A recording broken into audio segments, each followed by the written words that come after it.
নমস্কাৰ সবিশেষলৈ মই প্ৰাঞ্জল ফুকন আপোনালোকক স্বাগতম জনাইছো এইবাৰ নৱনিৰ্বাচিত বিধায়কসকলে মনত কি ভাবিছে বহুকেইজন বিধায়ক নতুনকৈ নিৰ্বাচিত হৈ আছে বহুতে পূৰ্বেও নিৰ্বাচিত হৈছিল পুনৰবাৰ নিৰ্বাচিত হৈছে কিন্তু এইবাৰ অসম বিধানসভাখন কেনেকুৱা হ'ব নতুন বিধানসভাখন বহুকেইজন আহিছে নতুনকৈ তেওঁলোকে কি মনত ভাব লৈ আহিছে তেওঁলোকে নিৰ্বাচনত বহুতৰে পূৰ্বৰ অভিজ্ঞতা নাছিল প্ৰথম অভিজ্ঞতা কিছুমানৰ পূৰ্বেও অভিজ্ঞতা আছিল যে এইবাৰ নিৰ্বাচনত তেওঁলোকৰ অভিজ্ঞতা কি আৰু সদায় এজন যেতিয়া বিধায়ক হয় ৰাইজক বহুত প্ৰতিশ্ৰুতি দিয়াৰ লগতে তেওঁলোকৰ নিজৰ মনতো এটা সপোন থাকে যে মই সমষ্টিটো এনেদৰে মই গঢ়ি তুলিম কাৰণ কোনোবা এজন যদি বিধায়ক বা সাংসদ হয় তেনেহলে তেওঁ এবাৰৰ কাৰণে নহয় কেৱল 5 বছৰৰ কাৰণে নহয় তেওঁ বিচাৰিব যে এই সমষ্টিটোক মই সদায় প্ৰতিনিধিত্ব কৰোঁ আৰু সেয়েহে সমষ্টিটোৰ কাৰণে কিছুমান ভাল কাম কৰাৰ তেওঁলোকৰ মনত এক বাসনা থাকে আৰু সেই বাসনাখিনি লৈ তেওঁলোকে আগবাঢ়ি যায় কিছুমানে পাৰে কিছু সংখ্যকে নোৱাৰে এতিয়া সেই যে প্ৰতিজন বিধায়কৰে নৱনিৰ্বাচিত বিধায়কসকল বা আন বিধায়কসকলৰ মনত কি বাসনা যে সমষ্টিটোত পূৰ্বৰ বিধায়কসকলে কিখিনি কাম কৰিব নোৱাৰিলে এবাৰ তেওঁলোকে হয়নো সমষ্টিটোৰ তেওঁলোকে বিধায়ক হয়নো সমষ্টিটো কি পৰিৱৰ্তন সাধিব যে এই কথাখিনি তেওঁলোকৰ মনৰ কথা কেনেকুৱা লাগিছে অসমৰ ৰাজনীতিত কি হ'ব ভৱিষ্যত এই বহু কথাই তেওঁলোকৰ মনৰ মাজত আছে আৰু এই মনৰ মাজত থকা কথাখিনি আমি এই প্ৰাগ নিউজৰ সবিশেষৰ জৰিয়তে ৰাইজৰ ওচৰত উত্থাপন কৰিব খুজিছোঁ আৰু আমি চিনাকি কৰি দিব খুজিছোঁ কেইখনমান নতুন মুখ যিকেইখন মুখ অসম বিধানসভাত পূৰ্বে আপোনালোকে দেখা নাছিল সেইকেইজন বিধায়কক আমি নিমন্ত্ৰণ কৰি আনিছোঁ মই প্ৰথমতে চিনাকি কৰি দিছোঁ বিশ্বজিৎ ফুকন সৰুপথাৰৰ বিধায়ক বিজেপি দলৰ তেখেত এবাৰ নিৰ্বাচিত হৈ আহিছে প্ৰথমবাৰৰ বাবে আৰু আছে জিতু গোস্বামী তেখেত বৰহমপুৰ সমষ্টিৰ পৰা এবাৰ নিৰ্বাচিত হৈ আহিছে আৰু বৰ্তমানৰ বিধায়ক পূৰ্বে ৰূপজ্যোতি 3 নম্বৰবাৰ এবাৰ 4 নম্বৰবাৰ হয় 4 নম্বৰবাৰৰ বাবে নিৰ্বাচিত হৈছে মৰিয়নি সমষ্টিৰ পৰা ৰূপজ্যোতি কুৰ্মী আপোনালোকৰ অতি পৰিচিত মুখ কাৰণ টেলিভিছনত ইতিমধ্যে যথেষ্ট সংবাদ মাধ্যমে সদায় শিৰোনাম দখল কৰে ৰূপজ্যোতি কুৰ্মী আছে মৰিয়নিৰ বিধায়ক আৰু আমাৰ লগত আছে দিগন্ত বৰ্মন তেখেতে বৰক্ষেত্ৰী সমষ্টিৰ পৰা এবাৰ নিৰ্বাচিত হৈ আহিছে দিগন্ত বৰ্মন অসমৰ প্ৰাক্তন মুখ্যমন্ত্ৰী প্ৰয়াত ভূমিধৰ বৰ্মনৰ পুত্ৰ এইকেইজন আজি আমাৰ মাজত আছে সেয়ে প্ৰথমতে মই স্বাভাৱিকভাৱে সুধিব খুজিছোঁ যে এই নৱনিৰ্বাচিত বিধায়কসকলৰ আৰম্ভণিতে মনৰ ভাৱটো কি যে আজি নিৰ্বাচিত হোৱাৰ পিছতে তেওঁলোকৰ মনৰ ভাৱটো কি মই স্বাভাৱিকতে বিশ্বজিৎ ফুকনৰ পৰা আৰম্ভ কৰিব খুজিছোঁ ফুকন ডাঙৰীয়া আপোনাৰ নিৰ্বাচিত হোৱাৰ পিছতে আপোনাৰ মনৰ ভাৱটো কি নিশ্চয় ভাল লাগিছে কি তাৰ বাহিৰেও প্ৰথমতে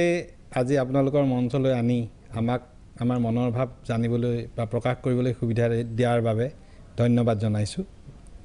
মই এনেকুৱা এটা সমষ্টিৰ পৰা আহিছোঁ যিটো সমষ্টি অসমৰ 126টা সমষ্টিৰ ভিতৰত আটাইতকৈ পাছপৰা সমষ্টি বুলি ক'লেও ভুল কোৱা নহ'ব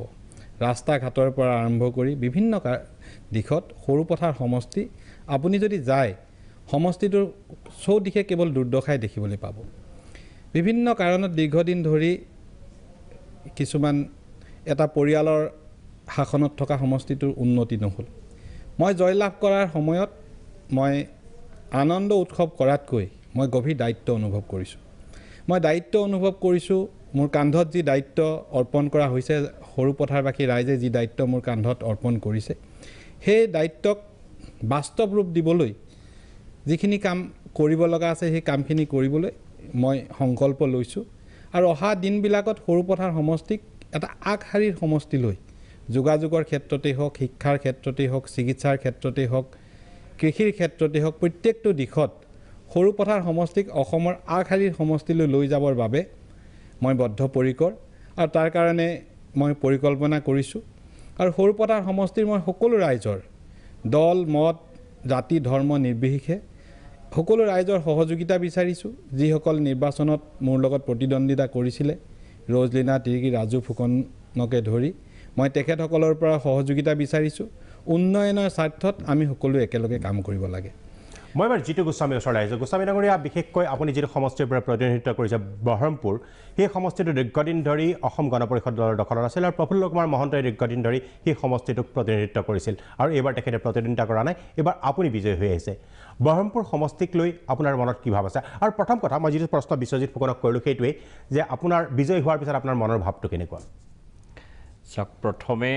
মই আপোনালোকৰ সংবাদ মাধ্যমৰ জৰিয়তে বহৰমপুৰবাসী ৰাইজক মই আন্তৰিক ধন্যবাদ জনাইছোঁ অসমৰ ভিতৰত এটা সন্মানীয় সমষ্টি বহৰমপুৰ সমষ্টি এই সমষ্টিটোক ৰাইজে মোক প্ৰতিনিধিত্ব কৰিব দিয়াৰ বাবে মই নিজেও গৌৰৱ অনুভৱ কৰিছোঁ আৰু লগতে মই যি দায়িত্ব ৰাইজে মোক দিছে সেই দায়িত্ব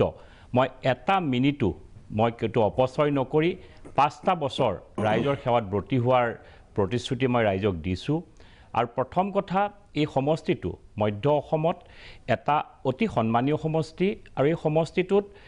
৩৫ বছৰে অসম গণ পৰিষদৰ প্ৰাক্তন মুখ্যমন্ত্ৰী প্ৰফুল্ল কুমাৰ মহন্তদেৱে ইয়াক প্ৰতিনিধিত্ব কৰিছিলে 10 বছৰ তেখেত মুখ্যমন্ত্ৰী আছিলে তাৰ পাছত যি 20 বছৰ কংগ্ৰেছৰ শাসনকালত এই সমষ্টিটো অতি পিছ পৰি গৈছিলে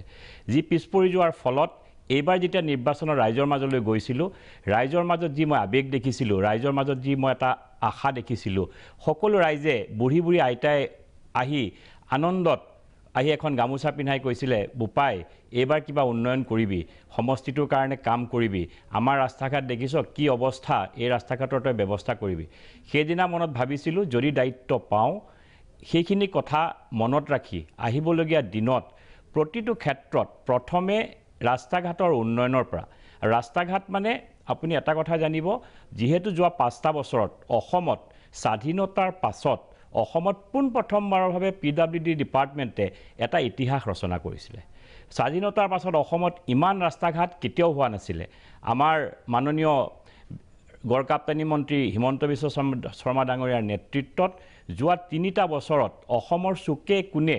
যিসমূহ পথ উন্নতকৰণ হৈছিলে সেই পথসমূহত বহুতখিনি সমষ্টিয়ে অসমৰ উন্নয়নৰ পথ দেখা পাইছিলে কিছুমান কানেক্টিভিটি আছে যিবিলাক ৰুৰেল কানেক্টিভিটি ধৰক মেইন ৰাস্তাটো PWDয়ে বনাইছে কিন্তু গাঁৱলৈ ভিতৰলৈ যোৱা ৰাস্তাটো বনোৱা নাই যিখিনি কথা মই অনুভৱ কৰিছোঁ গাঁৱলৈ গৈ সৰু ৰাস্তাটো মেইন ৰাস্তাৰ পৰা ধৰক এখন বজাৰলৈ অহা ৰাস্তাটো মেইন ৰাস্তাটো PWDয়ে বনাইছে ভিতৰলৈ যোৱা ৰাস্তাবিলাক বনোৱা নাই সেইসমূহ ৰাস্তা বনাই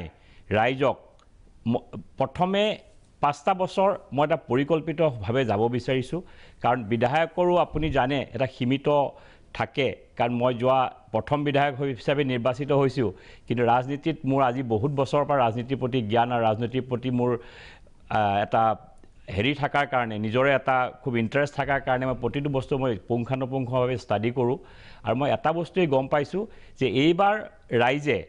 উন্নয়নটো খুব বিচাৰিছে ৰাষ্ট্ৰৰ ৰাস্তা ঘাটকে ধৰি পানীকে ধৰি পানী যোগানকে ধৰি বিভিন্ন আঁচনি আৰু মোৰ বহমপুৰ সমষ্টিটোত সকলোতকৈ ইম্পৰ্টেণ্ট আমি এটা বানমুক্ত বহমপুৰ কৰিব লাগিব আমাৰ বহমপুৰ সমষ্টিত কপিলী নদীৰ দ্বাৰা হাৰিয়া নদীৰ কাৰণে আমাৰ প্ৰায় 10,000 হেক্টৰছ লেণ্ড যিটো ফ্লাড এফেক্টেড হয় বছৰকে বছৰ ৰাইজে খেতি কৰিব নোৱাৰে হাতীৰ উপদ্ৰৱত হাজাৰ হাজাৰ বিঘা মাটি ৰাইজে খেতি কৰিব নোৱাৰে আমাৰ কৃষিপ্ৰধান অঞ্চলৰ বাবে আপুনি কামপুৰ সাইডটো আৰু আমাৰ চাপানলা বামুনিৰ সেই সাইডটো দুটা সাইডত আমাৰ সবতকৈ ডাঙৰ প্ৰবলেম আমাৰ সমষ্টিত কি হয় এফালে হাতীয়ে মাৰে আৰু ইফালে বানে মাৰে এইবাৰ মোৰ প্ৰথম পৰিকল্পনা হ'ব তাত এটা বান নিৰ্মাণ কৰিব লাগিব যেটো আমাৰ চৰকাৰে এতিয়াতো ক'ব নোৱাৰে বাজেট হওক আমাৰ চৰকাৰখন গঠন হওক আৰু 2-এটা দিনৰ ভিতৰতে গঠন হ'ব গঠন হোৱাৰ পাছত প্ৰথম মোৰ এটাই দায়িত্ব হ'ব কপিলী নদীৰ ওপৰত মই এটা বান নিৰ্মাণ কৰিব লাগিব যেটো বানৰ দ্বাৰা কমসে কম 10,000 হেক্টৰছ লেণ্ড যেটো আমি এগ্ৰিকালচাৰলৈ কনভাৰ্ট কৰিব পাৰিম কপিলীৰ ওপৰত বান নিৰ্মাণ কৰাটো আপোনাৰ এটা পৰিকল্পনা আছে সমষ্টিত নিশ্চয় মই পুনৰ আহিম এই বিৰতি ল'ব খুজিছোঁ বিৰতিৰ পিছত মই আহিম ৰূপজ্যোতি কুৰ্মীৰ ওচৰলৈ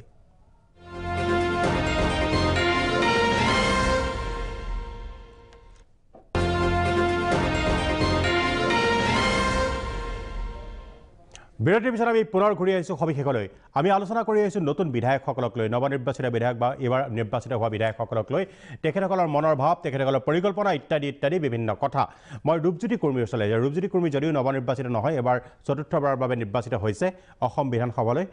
ৰূপজ্যোতি কুৰ্মী স্বাভাৱিকতে আনন্দটো লাগিছেই কিন্তু বিশেষকৈ মৰিয়নি সমষ্টিত যোৱা বিগত কালছোৱাত এনে কি কাম আপুনি কৰাত থাকি গ'ল আৰু এইবাৰ কৰিবৰ কাৰণে আপোনাৰ এটা পৰিকল্পনা আছে মই প্ৰাক চেনেলৰ যোগেদি পুনৰবাৰ মোৰ মৰিয়নি সমষ্টিৰ সন্মানীয় ৰাইজক ধন্যবাদ জনাইছোঁ মোক চতুৰ্থভাৱে নিৰ্বাচিত কৰাৰ বাবে লগতে দলীয় কৰ্মী মোৰ শুভাকাংক্ষী বন্ধু পৰিয়াল মোৰ পিতৃ মাতৃ সকলোকে ধন্যবাদ জনাইছোঁ পুনৰবাৰ মৰিয়নি সমষ্টিত 2006 পৰা 2016 লৈকে পূৰ্ব মুখ্যমন্ত্ৰী তৰুণ গগৈ ডাঙৰীয়াক পাইছিলোঁ আৰু আমাৰ নিজৰ দলৰে চৰকাৰ চলি থকাৰ বাবে যথেষ্টখিনি কাম কৰিবলৈ সক্ষম হৈছিলোঁ মানুহে আজিকালি চেহেৰা চাই পেলাই নিশ্চয় চাগে ভোট নিদিয়ে অলপ হ'লেও কাম চাব ব্যৱহাৰ আচাৰ ব্যৱহাৰ চাব তেওঁৰ লগত থকা যিসকল হুৱে বাৱে থকা লোকসকলৰ স্বভাৱ চৰিত্ৰ চোৱাৰ উপৰিও ন্যায়িকে কাম কৰিছোঁ নাই সুখে দুখে ৰাইজৰ লগত আছোঁ নাই গোটেইখিনি নিশ্চয় নিৰীক্ষণ কৰি পেলাই ভোটাৰ ৰাইজে ভোট দি আহিছে প্ৰত্যেকটা সমষ্টিত সেয়া চাগে মৰিয়নি সমষ্টিৰ বিৰল হ'ব নালাগে সেয়া চাই পেলাই মোক ভোট দি জিকাইছিল কিন্তু 2006 পৰা 2016 লৈকে যি বহুখিনি কাম কৰিলোঁ 2016ত পৰা যেতিয়া মই বিৰোধী বিধায়ক হ'লোঁ মই একেবাৰে কাম কৰিব নোৱাৰিলোঁ সেয়া নকওঁ কিন্তু এয়া স্বাভাৱিক আৰু যিহেতু দলৰ চৰকাৰ থাকে দলৰ বিধায়কসকলক সাধাৰণতে গুৰুত্ব দিয়ে আৰু আমাকো বিধায়ক হিচাপে যিখিনি দিব লাগে দিছিল কিন্তু যিমান আমি আশা কৰিছিলোঁ যেনে মোৰ মৰিনী সমষ্টি হৃদয় ৰেখা ধুধুৰালি মোৰ সমষ্টি আমাৰ চৰকাৰৰ দিনত আগতে মেৰামতি অত্যন্ত কৰিছিলোঁ এতিয়া মই মেৰামতি কৰিবই নোৱাৰিলোঁ বৰ্তমান এই চৰকাৰৰ দিনত মোৰ এতিয়া প্ৰধান দায়িত্ব থাকিব মৰিনী সমষ্টি হৃদয় ৰেখা যিটো মৰিনী সমষ্টি আমগুৰিৰ পৰা প্ৰৱেশ কৰি তিতাবৰ হৈ গোলাঘাট হৈ পেলাই যে আহি যিটো অহা পথ এই পথটো মোৰ পোনপ্ৰথমে দায়িত্ব থাকিব এইটো মই আহল বহল আৰু সুন্দৰৰূপে নিৰ্মাণ কৰা আৰু বহুখিনি আছে কাম ক্ৰমান্বয়ে কৰি যাম আৰু যথেষ্টখিনি কাম কৰিলোঁ বুলি মই অনুভৱ কৰোঁ কাৰণ তৃতীয়বাৰ জিকি চতুৰ্থবাৰ জিকাটো বহু বিধায়কে নিজিকে বুলি কয় কাৰণ তেওঁলোকে সেইটো বহু দিলোঁ আৰু এই কথাটো এইবাৰো চৰ্চা হৈছিল বহু সময় পালে ইমান দিনে কৰিব নোৱাৰাজন আকৌ কেলৈ জিকাব লাগে এনেকুৱাকৈও প্ৰচাৰ চলিল কিন্তু তৎসত্ত্বেও ৰাইজে ভোট দি জিকালে সেইকাৰণে ধুধুৰালি মোৰ মূল আৰু অন্য বহু আছে বিষয় নিশ্চয় কৰি যাম এইবাৰ আপোনাৰ নিৰ্বাচনত বিজয়ী হোৱাৰ মই ৰূপজ্যোতি কুৰ্মীকে সুধিব খুজিছোঁ ৰণকৌশল কি আছিল মই দেখিছিলোঁ যে 2016ত মই বিৰোধী আসনত যেতিয়া বহিলোঁ মোৰ শুভাকাংক্ষী বহু জ্যেষ্ঠ সাংবাদিক বা প্ৰশাসনিক বিষয়াই লগ পালে এইটোৱে কয় গণতন্ত্ৰত কিন্তু বিৰোধী এটা ডাঙৰ ভূমিকা থাকিব চৰকাৰৰ যিমান ভূমিকা থাকিব দায়িত্ব পালন কৰাৰ নিষ্ঠা সহকাৰে আপোনালোকেও কিন্তু নিষ্ঠা সহকাৰে বিধানসভা মজিয়াত বিৰোধী যিটো ভূমিকা নিষ্ঠাৰে পালন কৰাৰ দায়িত্ব থাকিব মই বিৰোধী থাকিব পৰা নাছিলোঁ পিছলৈ অনুভৱ কৰিলোঁ হয় মই দায়িত্ব পালন কৰিব লাগিব আৰু মই কেতিয়াও কৃপণানি কৰা নাছিলোঁ বিধানসভা মজিয়াত ভুল দেখিলেই আঙুলি আছিলোঁ কেতিয়াবা ভয়ো লাগিছিল যে মন্ত্ৰীসকলে যদি মোৰ এই এনেকুৱাকৈ বিৰোধিতা কৰাৰ কাৰণে আঁচনি নিদিয়ে মোৰ সমষ্টিত যদি উন্নয়ন নহয় মোক সমষ্টিত যদি পিছলৈ গৈ মোৰ বিপক্ষে প্ৰচাৰ কৰিবলৈ যায় আৰু সেয়া হ'লেও অৱশ্যে এইবাৰ হেমন্ত বিশ্ব শৰ্মা ডাঙৰীয়া দুবাৰকৈ মোৰ সমষ্টিত গ'ল কেন্দ্ৰীয় মন্ত্ৰী স্মৃতি ইৰাণী ডাঙৰীয়া নি আহিল মুখ্যমন্ত্ৰী ডাঙৰীয়া গ'ল কামাখ্যা দাস ডাঙৰীয়া গায়ক এজন লৈ পেলাই প্ৰচাৰ কৰিলে বাগানে বাগানে তৎসত্ত্বেও মোক যেনিবা পৰাজয় কৰিব নোৱাৰিলে কিন্তু আপুনি যদি সুধিছে পৰিকল্পনা কি আছিলে জিকাৰ মই দেখিছিলোঁ যেতিয়া মই 2019 চনৰ লোকসভা নিৰ্বাচনত প্ৰায় 14,000 ব্যৱধানত বিজেপিৰ প্ৰাৰ্থীজন আমাৰ মৰিনী সমষ্টিৰ পৰা বেছিকৈ ভোট কংগ্ৰেছ পাৰ্টীতকৈ লৈ গুচি গ'ল অৰ্থাৎ মোৰ মৰিনী সমষ্টিত ক'ৰবাত বিজেপিমুখী বেছি সংখ্যক ভোটাৰ ৰাইজ হৈছে মই সেইকাৰণে বহুত বেছিকৈ কষ্ট কৰিব চেষ্টা কৰিছিলোঁ প্ৰায় 1.5 বছৰমান 2 বছৰ নহয় 1.5 বছৰমান আৰু প্ৰায় শেষত যিটো 6 মাহ আৰু অধিক কষ্ট কৰিছিলোঁ আৰু প্ৰায় 2 মাহমান থাকোঁতে মই 2 ঘণ্টাহে হোৱাৰ যত্ন কৰিছিলোঁ মানে মই শপত খাই লৈছিলোঁ যে মই 2 ঘণ্টাতকৈ বেছি নহওঁ খুব বেছি 2 ঘণ্টা 2.5 ঘণ্টা সেইকাৰণে বেছিকৈ কষ্ট কৰিলোঁ মই ঘৰে ঘৰে যাবৰ চেষ্টা কৰিলোঁ য'ত মোক ক'ৰবাক আমাক মতা নাছিলোঁ মতা নকৰিছিলোঁ সেই মানুহবোৰক লগ কৰিলোঁ বিজেপি কৰ্মকৰ্তাক লগ কৰিলোঁ যিসকল হয়তো 2জন আৰু 3জন প্ৰাৰ্থী আছিল তেওঁলোকৰ প্ৰাৰ্থীসকলৰ সমৰ্থকসকলক তেওঁলোকৰ যিহেতু মনপুত্ৰ প্ৰাৰ্থীত্ব নাপালে ৰমণী তাঁতী ডাঙৰীয়া পালে অলোক ঘোষ ডাঙৰীয়া সমৰ্থকসকলক দুলেন নায়ক ডাঙৰীয়া সমৰ্থকসকলক বিভিন্নজনৰ সমৰ্থকসকলক লগ কৰিছিলোঁ আৰু সেয়া মোৰ যথেষ্ট সহায় হ'ল তেওঁলোকেও বহু শুভাকাংক্ষীয়ে মোক সহায় কৰিলে ধন্যবাদ মই পুনৰ আহিম আপোনাৰ ওচৰলৈ এইবাৰ মই যাব খুজিছোঁ বৰক্ষেত্ৰী সমষ্টিৰ পৰা নিৰ্বাচিত কংগ্ৰেছৰ বিধায়ক দিগন্ত বৰ্মন প্ৰাক্তন অসমৰ মুখ্যমন্ত্ৰী প্ৰয়াত ভূমিধৰ বৰ্মনৰ পুত্ৰ দিগন্ত বৰ্মন ডাঙৰীয়া আপুনি নিৰ্বাচিত হৈ আহিল আপোনাক অভিনন্দন জনাইছোঁ এতিয়া কথাটো হৈছে আপোনাৰ সমষ্টিটোক লৈ বিশেষকৈ প্ৰথমতে আমি যিটো কথা শুনিছিলোঁ মনৰ ভাৱটো প্ৰথমতে কৈ লওক তাৰপিছত কৰিম যে সমষ্টিক লৈ পৰিকল্পনা কি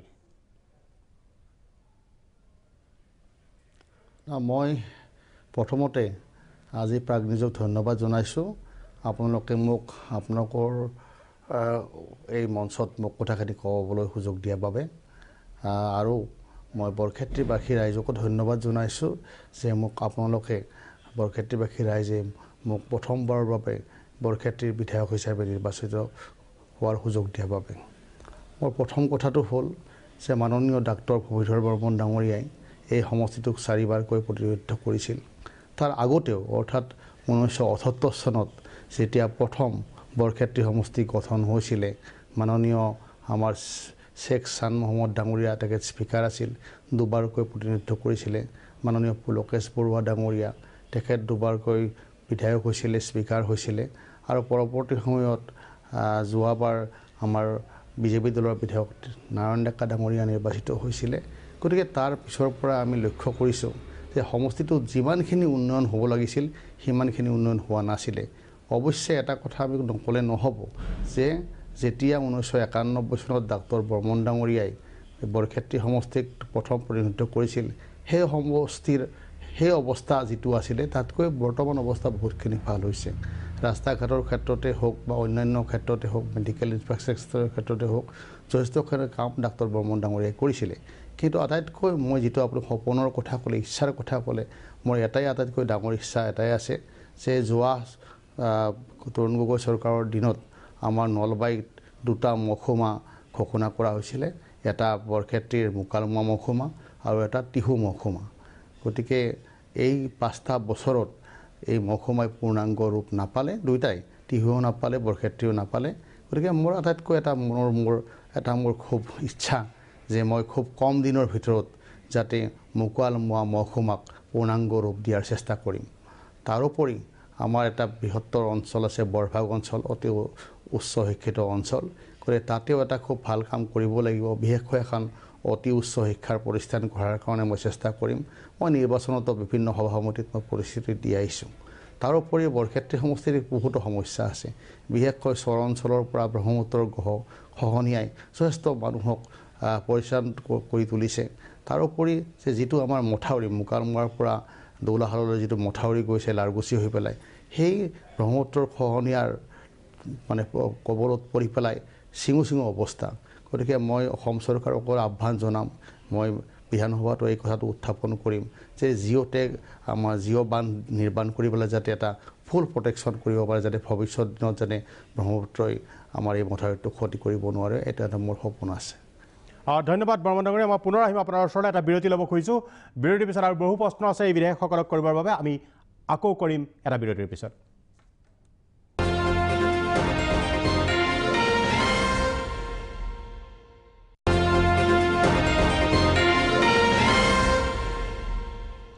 বিৰতিৰ পিছত আমি পুনৰ ঘূৰি আহিছোঁ সবিশেষলৈ মই পুনৰ আহিব খুজিছোঁ ৰূপজ্যোতি কৰ্মীৰ ওচৰলৈ ৰূপজ্যোতি কৰ্মী বিশেষকৈ আপুনি এতিয়া এজন সৰব বিধায়ক এইবাৰ যিহেতু দেখা গৈছে যে পুনৰ আপোনালোকে এইবাৰ বিৰোধী আসনত বহিব লগা হ'ল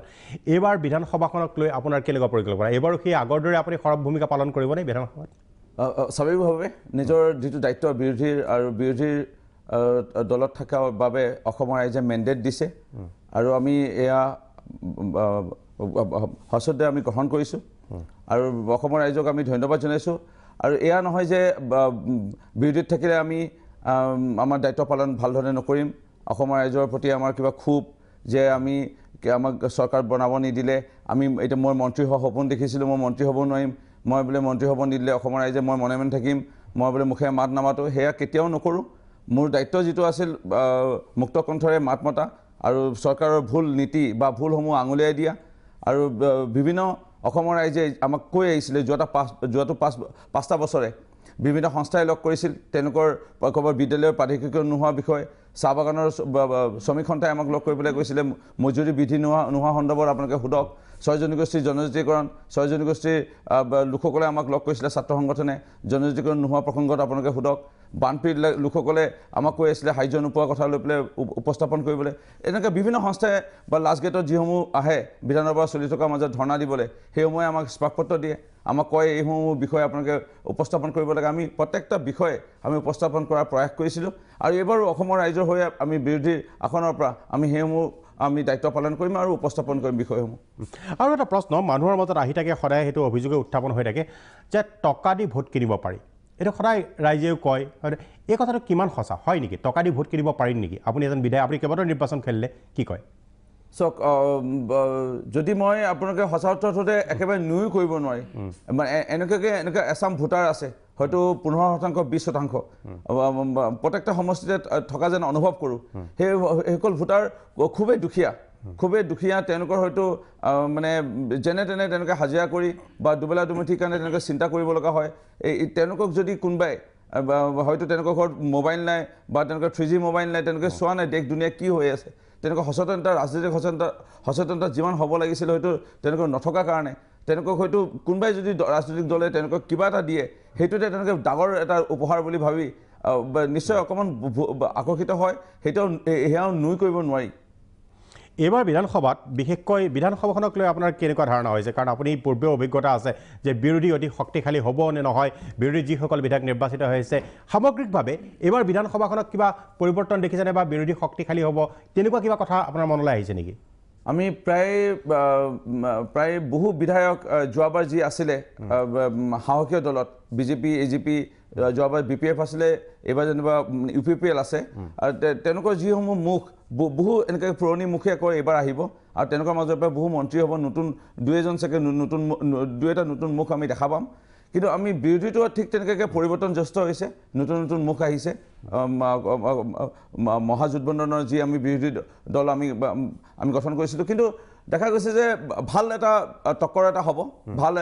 বিধানসভাখন ভাল হ'ব অসমৰ ৰাইজে ভাল দেখা পাব সাহসীয় দলৰ ভূমিকা আৰু বিৰোধী দলৰ ভূমিকা ভালেই দেখা পাব যেন মই অনুভৱ কৰিছোঁ আগন্তুক 5 বছৰত অসমৰ ৰাজনীতিত আপুনি কি দেখিছে মোৰ এনে অনুভৱ মানে যি মূলাবাহে দুপাততে চিন বা আৰম্ভণিতে চিন বুলি ক'ব পাৰি কিবা এটা যেতিয়া মানে চিঠি এখন লিখাৰ আৰম্ভণিটো ভাল হ'লে শেষৰটো ভাল হয় বুলি কয় এই চৰকাৰৰ যিটো আৰম্ভণি আমি দেখা পালোঁ এতিয়া দিদিয়ে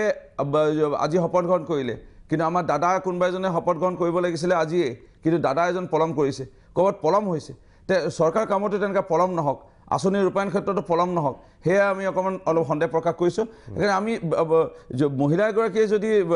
তাত পশ্চিমবংগত তৎক্ষণাতে যদি তেনেকৈ গৰিষ্ঠ সংখ্যক আসন পাইছে তেতিয়া চিন্তা কৰিব লগা নাই অন্য ঠাইৰ পৰা বিধায়ক হ'বলৈ সংখ্যা কমটি তেনেকৈ চৰকাৰ গঠন কৰিবলৈ অলপ টনাজোৰা হৈছে তেনেকুৱা কথা নাই ইয়াতো তেনেকৈ টনাজোৰাৰ কথা নাছিল ইয়াত মিত্ৰজোঁটৰ সুন্দৰৰূপে যিটো লাগে 64 আসনৰ পৰা বহু অধিক আসন তেওঁলোকে পাই পেলাই তেওঁলোকে চৰকাৰ গঠন এইটো কৰাৰ সুযোগ পাইছে লগে লগে চৰকাৰ গঠন কৰিব পাৰিব লাগিছিল সেই পলম হোৱাত আঁচনিও পলম নহওক কামো পলম নহওক সেইটো আমি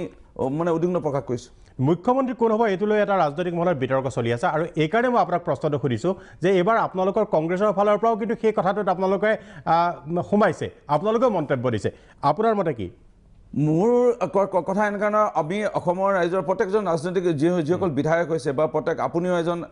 জ্যেষ্ঠ সাংবাদিক হিচাপে সকলোৰে দায়িত্ব অসমখনক ভাল কৰা আমাৰো কংগ্ৰেছ দলৰ বিধায়কসকলৰ আমাৰ দায়িত্ব অসমখনক ভাল কৰাৰ বাবে আমি কাম কৰিব লাগিব এতিয়া কথা হ'ল যদিহে বিত্ত অৱস্থা যিটো আমি শুনা পাইছোঁ অৱস্থা ইমান ভাল নহয় ইয়াত ঋণৰ বোজা আছে কৰোনা মহামাৰী ভেকচিন ICU নাটনি এই পৰিৱেশ এটাৰ মাজত আক্ৰান্ত কোভিডৰ ৰোগীৰ সংখ্যা বাঢ়ি গৈ আছে এই স্কুল কলেজো বন্ধ লকডাউনৰ এটা পৰিৱেশলৈ গৈ আছে এই সময়ত বিত্ত বিভাগ বিশেষকৈ শিক্ষামন্ত্ৰী যিকোনো এজনে দায়িত্ব ল'ব পাৰিব স্বাস্থ্য বিভাগৰ মোৰ মতে যিকোনো এজনে দায়িত্ব ল'ব পাৰিব কিন্তু বিত্ত বিভাগৰ যদি বিষয়া কৰ্মচাৰীসকলৰ লগত পুৰণি মানুহজনে যদি নাথাকে আৰু পুৰণি মানুহজন যদি মুখ্যমন্ত্ৰী হোৱাৰ সুযোগ পায় মোৰ মতে হ'ব লাগে আৰু তেওঁ দায়িত্ব পালন কৰাৰ ক্ষেত্ৰত নিশ্চয় নিষ্ঠা সহকাৰে পাৰিব যেন অনুভৱ কৰোঁ ডক্টৰ হেমন্ত বিশ্ব শৰ্মা ডাঙৰীয়া সেইকাৰণে আমিতো কৈ আছিলোঁ আমাৰ তৰফৰ পৰা যদি তেখেতৰ মুখ্যমন্ত্ৰী নিদিয়ে আমাৰ কংগ্ৰেছ দলৰ আমাৰ তৰফৰ পৰা আমি চিন্তা কৰিম যে আমি প্ৰায় 29জন বিধায়ক আছোঁ আমি তেওঁৰ লগত চামিল হৈ হ'লেও আমি অসমখনৰ স্বাৰ্থত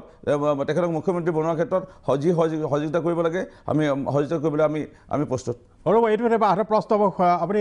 বিস্ফোৰক কথা নাই ক'লে তাৰমানে কি কংগ্ৰেছৰ 29জন বিধায়কে লগ হৈ হিমন্ত বিশ্ব শৰ্মাক মুখ্যমন্ত্ৰী পাতিবলৈ এটা লবিকেন্দ্ৰিক ৰাজনীতি চলিছে নেকি লবিকেন্দ্ৰিক ৰাজনীতি ঠিক নহয় আমি অসমৰ স্বাৰ্থতে ক'ব বিচাৰিছোঁ এয়া দলৰ সিদ্ধান্ত এতিয়াও হোৱা নাই মানে হিমন্ত বিশ্ব শৰ্মা যদি মুখ্যমন্ত্ৰী হয় তেতিয়াহ'লে আপোনালোকৰ 29জনে সমৰ্থন দিব অসমৰ ৰাইজৰ স্বাৰ্থত কিন্তু বিত্তমন্ত্ৰী যদি এতিয়া যদি কেশৱ মহন্ত ডাঙৰীয়াকো দিয়া যায় অতুল বৰা ডাঙৰীয়াকো দিয়া যায় ইয়াত যদি কোনোবা এজন ডাঙৰ নেতা এজন দক্ষ বহু পুৰণি মন্ত্ৰী এজনকো দিয়া যায় বিত্ত বিভাগটো চলোৱাৰ ক্ষেত্ৰত কিন্তু পুৰণি মানুহজনী নহ'লে যিসকল IAS অফিচাৰ বিষয়া কৰ্মচাৰীৰ পৰা আদি কৰি আছে কিমান শুদ্ধ তথ্য দিব কেনেকৈ চলাই নিব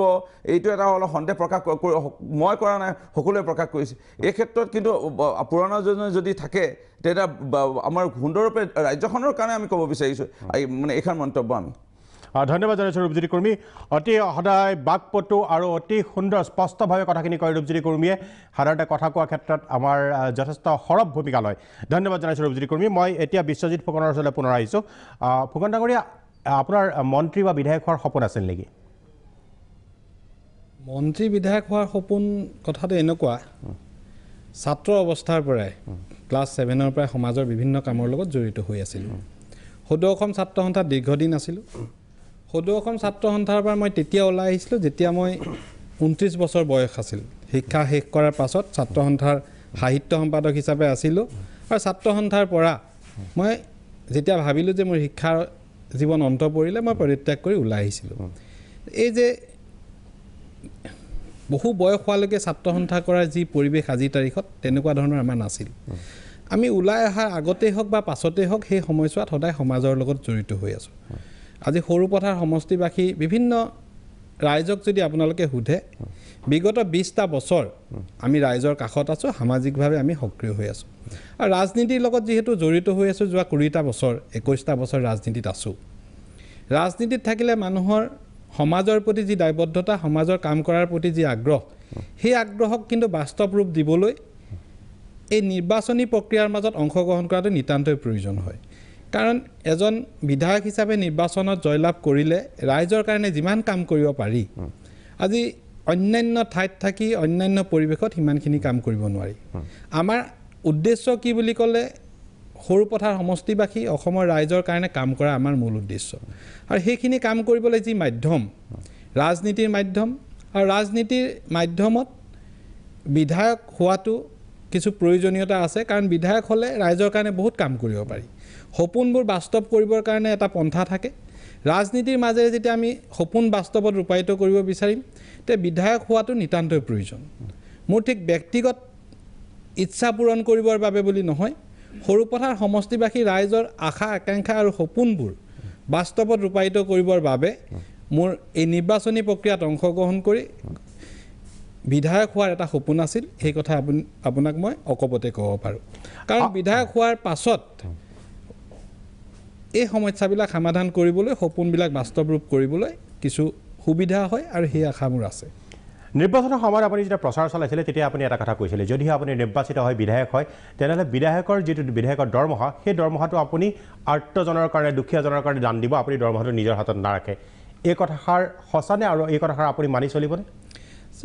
আমাৰ জীৱনত প্ৰয়োজনবিলাক বৰ কম। আমি আজি যদি মোৰ নিজৰ ক্ষেত্ৰতে কওঁ, এটা দিন এনেকুৱা আছিল যেতিয়া আমি খেৰৰ ঘৰত আছিলোঁ, মাটিৰ মজিয়াত আমি খাইছিলোঁ। তাৰ পৰা আহি আজি যি পৰ্যায় পাইছোঁ, ভগৱানে আমাক আমাৰ জীৱনটো জীয়াই থাকিবৰ কাৰণে যথেষ্টখিনি দিছে। হেঁপাহ মানুহৰ বহুত থাকিব পাৰে, কিন্তু হেঁপাহক নিয়ন্ত্ৰণ কৰিব পৰাটো আটাইতকৈ ডাঙৰ কথা। এজনী ছোৱালী, সৰু ঘৰ, এই পৰিয়ালটো চলাবৰ কাৰণে মোৰ ব্যক্তিগত যি উপাৰ্জন সেয়াই যথেষ্ট। মই যেতিয়া ৰাইজৰ ভোট লৈ নিৰ্বাচিত হৈছোঁ, ৰাইজৰ কাৰণে কাম কৰিবলৈ ওলাই আহিছোঁ, তাৰ পাছত যদি মই নিৰ্বাচনত জয়লাভ কৰি লাভ কৰা দৰমহাটো মোৰ ঘৰৰ চৌহদলৈ লৈ যাওঁ, তেতিয়াহ'লে এনেকুৱা হ'ব যে মই ভাবোঁ দেই, সকলো ক্ষেত্ৰত এইটো কথা মই নকওঁ, কাকো মই বেলেগকৈ নকওঁ, এনেকুৱা হ'ব যে মই নিৰ্বাচনত জয়লাভ কৰা দৰমহাটোত মই চকু দিয়া হ'ব। মই নিস্বাৰ্থভাৱে, নিকাভাৱে, সৎভাৱে আৰু পবিত্ৰভাৱেৰে সমাজৰ কাম কৰিম। সেইকাৰণে দৰমহাকে ধৰি ৰাজনীতিৰ কোনো ধৰণৰ ফুটাকৰি এটাও মোৰ চৌহদলৈ প্ৰৱেশ কৰিবলৈ নিদিওঁ। এই প্ৰতিশ্ৰুতি মই দিছিলোঁ, আজিও কৈছোঁ যে ৰাজনীতিৰ পৰা মোৰ পৰিয়ালৰ চৌহদলৈ, ঘৰৰ চৌহদলৈ ফুটাকৰি এটাও মই আহিবলৈ নিদিওঁ। হয়, কিবা ক'ব খুজিছিলে আপুনি? মই জিতু গোস্বামীৰ ওচৰলৈ আহিছোঁ, পুনৰ আহিম আপোনাৰ ওচৰলৈ। মই বিৰতি লওঁ, বিৰতিৰ পিছত মই পুনৰ জিতু গোস্বামীৰ ওচৰলৈ আহিম একেটা প্ৰশ্ন লৈ, যে মন্ত্ৰী বিধায়ক হোৱাৰ সপোন আছিল নে কেতিয়াবা?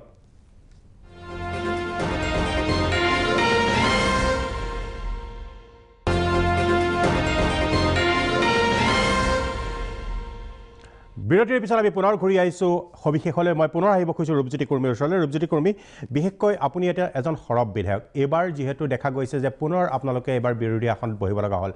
এইবাৰ বিধানসভাখনক লৈ আপোনাৰ কেনেকুৱা পৰিকল্পনা? এইবাৰো সেই আগৰ দৰে আপুনি সৰব ভূমিকা পালন কৰিবনে বিধানসভাত? স্বাভাৱিকভাৱে নিজৰ যিটো দায়িত্ব বিৰোধীৰ দলত থকাৰ বাবে অসমৰ ৰাইজে মেণ্ডেট দিছে, আৰু আমি এয়া সশ্ৰদ্ধে আমি গ্ৰহণ কৰিছোঁ, আৰু অসমৰ ৰাইজক আমি ধন্যবাদ জনাইছোঁ। আৰু এয়া নহয় যে বিৰোধীত থাকিলে আমি আমাৰ দায়িত্ব পালন ভালধৰণে নকৰিম। অসমৰ ৰাইজৰ প্ৰতি আমাৰ কিবা ক্ষোভ যে আমাক চৰকাৰ বনাব নিদিলে, আমি এতিয়া মই মন্ত্ৰী হোৱা সপোন দেখিছিলোঁ, মই মন্ত্ৰী হ'ব নোৱাৰিম, মই বোলে মন্ত্ৰী হ'ব নিদিলে অসমৰ ৰাইজে মই মনে মনে থাকিম, মই বোলে মুখে মাত নামাতো, সেয়া কেতিয়াও নকৰোঁ। মোৰ দায়িত্ব যিটো আছিল মুক্ত কণ্ঠৰে মাত মতা, আৰু চৰকাৰৰ ভুল নীতি বা ভুলসমূহ আঙুলিয়াই দিয়া, আৰু বিভিন্ন অসমৰ ৰাইজে আমাক কৈ আহিছিলে যোৱাটো 5টা বছৰে বিভিন্ন সংস্থাই লগ কৰিছিল, তেওঁলোকৰ ক'ৰবাত বিদ্যালয়ৰ প্ৰাধিকৰণ নোহোৱা বিষয়, চাহ বাগানৰ শ্ৰমিক সন্থাই আমাক লগ কৰি পেলাই কৈছিলে মজুৰি বৃদ্ধি নোহোৱা সন্দৰ্ভত আপোনালোকে সোধক। 6 জনগোষ্ঠীৰ জনজাতীয়কৰণ, 6 জনগোষ্ঠীৰ লোকসকলে আমাক লগ কৰিছিলে ছাত্ৰ সংগঠনে, জনজাতীয়কৰণ নোহোৱা প্ৰসংগত আপোনালোকে সোধক। বানপীড়িত লোকসকলে আমাক কৈ আছিলে সাহায্য নোপোৱা কথা লৈ পেলাই উপস্থাপন কৰিবলৈ এনেকৈ বিভিন্ন সংস্থাই বা লাষ্ট গেটত যিসমূহ আহে বিধানৰ পৰা চলি থকাৰ মাজত ধৰ্ণা দিবলৈ সেইসমূহে আমাক স্মাৰকপত্ৰ দিয়ে আমাক কয় এইসমূহ বিষয়ে আপোনালোকে উপস্থাপন কৰিব লাগে আমি প্ৰত্যেকটা বিষয়ে আমি উপস্থাপন কৰাৰ প্ৰয়াস কৰিছিলোঁ আৰু এইবাৰো অসমৰ ৰাইজৰ হৈ আমি বিৰোধী আসনৰ পৰা আমি সেইসমূহ আমি দায়িত্ব পালন কৰিম আৰু উপস্থাপন কৰিম বিষয়সমূহ আৰু এটা প্ৰশ্ন মানুহৰ মাজত আহি থাকে সদায় সেইটো অভিযোগে উত্থাপন হৈ থাকে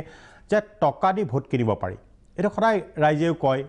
এই কথাটো কিমান সঁচা হয় নেকি টকা দি ভোট কিনিব পাৰিম নেকি আপুনি এজন বিধায়ক আপুনি কেইবাটাও নিৰ্বাচন খেলিলে কি কয় চাওক যদি মই আপোনালোকে সঁচা অৰ্থতে একেবাৰে নুই কৰিব নোৱাৰি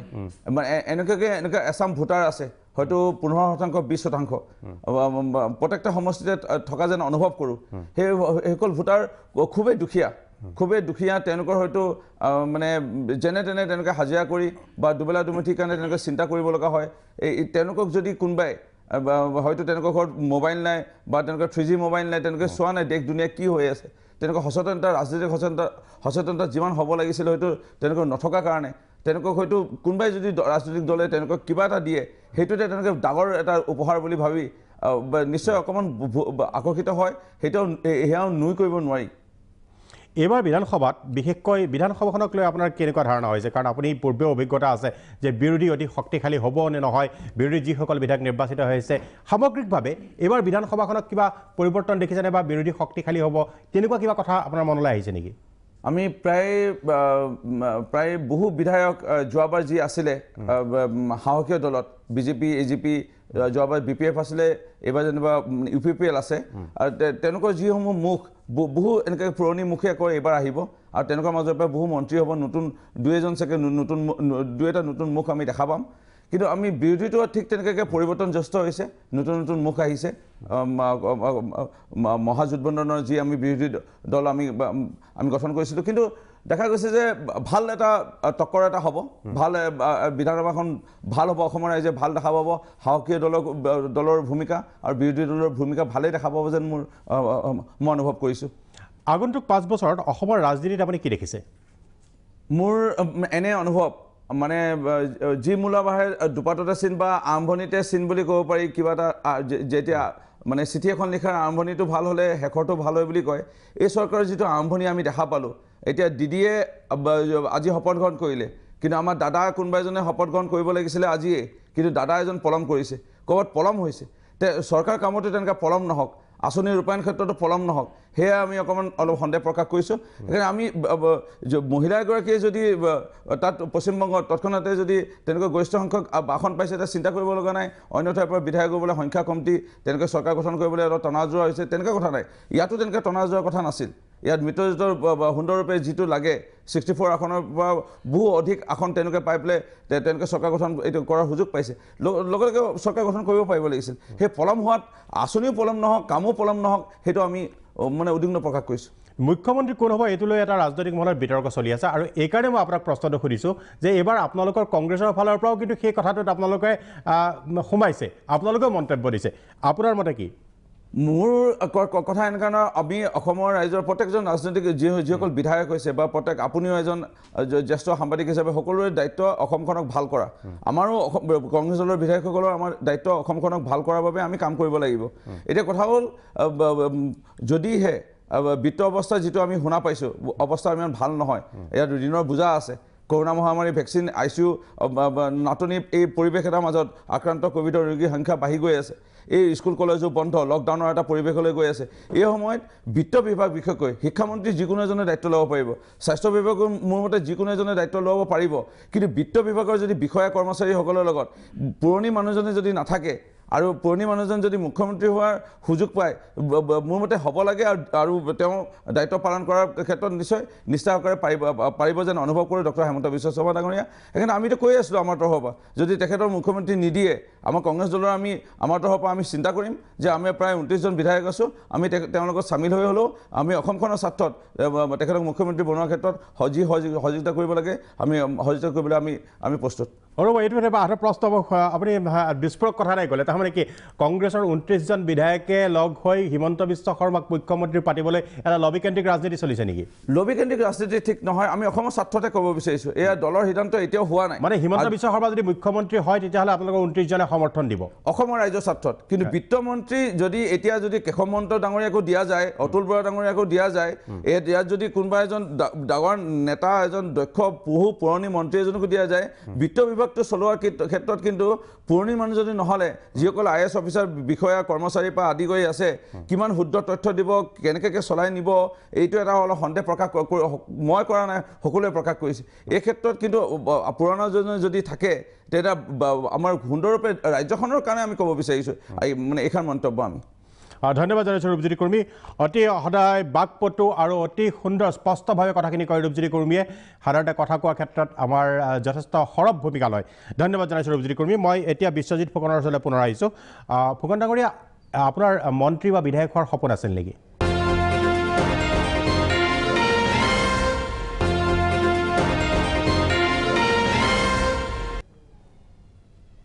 মন্ত্ৰী বিধায়ক হোৱাৰ সপোন কথাটো এনেকুৱা